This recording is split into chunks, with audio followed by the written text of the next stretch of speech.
Isang destinasyon na may iba't ibang masasayang aktibidad hindi lang sa mga bata kundi para sa lahat ng edad at lalo na sa buong pamilya.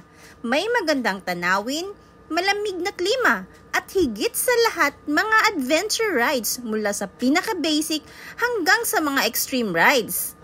Dito lang yan sa Mindanao. Hello mga ka-Fit and Wheels! Another day, another vlog. Tara at samahan niyo kami sa aming adventure dito sa Dahilayan. Pupuntahan natin ngayon ang isa sa mga dinarayong attraction dito sa bayan ng Manolo Fortich, probinsya ng Bukidnon, ang Dahilayan Adventure Park at Forest Park Resort. Bukas ang park mula alas 9 ng umaga hanggang alas 5 ng hapon. Weekdays nang kami ay pumasyal dito kaya di ganong maraming tao, kaya best time to visit. Magkaiba ang management ng Forest Park and Adventure Park, kaya magkaiba din ang bayad ng entrance fee na 150 pesos para sa adult and 100 pesos naman for 10 years old pababa. Una naming pinuntahan ang Dahilayan Forest Park at di makukumpleto ang ating pamamasyal dito kung di natin susubukan ang kanilang adventure rides. Marami silang rides na pwede nyong pagpilian. Kinuha namin ang package ride para makatipid. Sa halagang 800 pesos ay ma-experience mo na ang 5 klaseng rides tulad ng lodge, hanging bridge, mini golf, go-kart, and bumper boat. At dahil hindi available ang bumper boat, kaya ito'y pinalitan ng rainbow slide. Kaya tara, simulan na ang adventure. Dahil umulan kanina, may weight limitation ang rainbow slide. Ang may timbang lang na 70 kilograms pababa ang pwedeng sumakay for safety purposes. Kaya better luck next time na lang sa mga hindi nakasakay. Inulan kami ng panahong iyon. Buti na lang at may libreng kapote kaya go pa rin. Para makarating kami sa susunod na ride ay kailangan naming dumaan dito sa hanging bridge. Ito ay may taas na 30 meters and may haba na 80 meters. Matatanaw sa baba ang lagoon para sana sa bumper boat activity kaso walang tubig ang lagoon sa panahong iyon. Kung may fear of heights ka, overcome mo na lang. Uy, sayang din ang view at ang experience. At nandito na nga kami sa luge waiting area. Umuulan pa rin pero chokes lang for the experience. May naunang batch sa amin so wait muna kami sandali and need muna makinig sa short briefing paano paanda rin ang luge at mga safety reminders.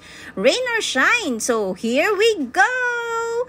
Ang Forest Park Luge is the only luge ride in the Philippines kaya must try nyo talaga ito pag nandito kayo sa Dahilayan. Ay, luge pala ang pronunciation, not luge. Haha, may na lang na si Google ba? Kung luge lang ang itry nyo ay 650 pesos, good for 2 rounds ito. 2 rounds na din sa package ride, not bad. Pero dahil hindi naka-avail ng rainbow slide ang mga kasamahan namin, ay naka 3 rounds sila dito. Enjoy na enjoy ang ating mga ka-Fit and Wheels. Sunod naming sinubukan ang go-kart. Wala sa edad ang mga rides dito ha, kaya kahit masakit ang tuhod, ay padyak pa rin. Sayang ang bayad at ang experience, diba? Kung ikaw ay nagutom dahil sa mga rides at pamamasyal, don't worry, may kainan sila dito sa baba at meron din sa taas. Pwede ka ring magpahinga saglit dito sa kanilang gas station na may nakaparadang vintage cars. Isang ride na lang nakasama sa package ang di pa namin nasubukan. Pero bago iyon, pumunta muna kami sa Dahilayan Adventure Park. As mentioned kanina, iba ang entrance fee dito at iba din ang bayad sa mga rides. Kung hanap mo ay zipline, drop zone, razorback mountain coaster, sky tower base jump, python roller zip ride at ibang extreme ride ay dumiretso ka na sa Dahilayan Adventure Park. Pinili namin ang razorback at python roller zip ride. Sasakay ka ng shuttle papunta sa starting point na medyo may kalayuan dito sa Adventure Park. Nasa 400 pesos single ride ang binayaran namin. Bitin ang single ride kaya if may budget ka, itodo mo na ang double ride dahil 600 pesos lang naman.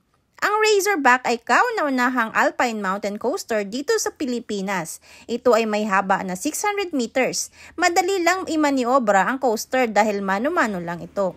Sabi nila, para mas feel mo ang thrill, kailangan bilisan mo ang pagmaneho. Sunod naman ay ang Python Roller Zip Ride sa halagang 300 pesos single ride. Di ko in-expect na mas extreme pala ito kaysa sa Razorback. May shake, rattle, and roll dito kaya prepare to drop, swing, and bounce dahil ito ay may haba na 500 meters.